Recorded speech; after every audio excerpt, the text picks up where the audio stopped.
Jaundice কি এবং jaundice কেন হয়?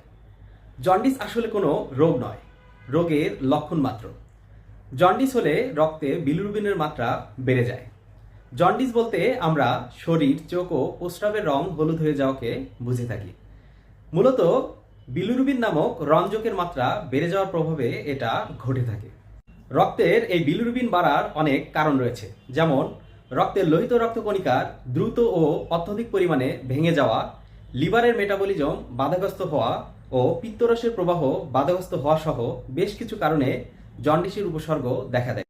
জন্ডিসের কারণগুলোকে কয়েক ভাগে ভাগ করা যায়, যেমন ভাইরাসের সংক্রমণ, থ্যালাসেমিয়া, হেমোলাইটিক অ্যানিমিয়া, ওষুধের পার্শ্ব প্রতিক্রিয়া, লিভার সিরোসিস, লিভার ক্যান্সার, কিছু বিরল জেনেটিক রোগ এবং অটোইমিউন ডিজিজ। স্বাস্থ্য বিষয়ক সুন্দর সুন্দর টিপস পেতে আমাদের চ্যানেলটি সাবস্ক্রাইব করুন আর বিস্তারিত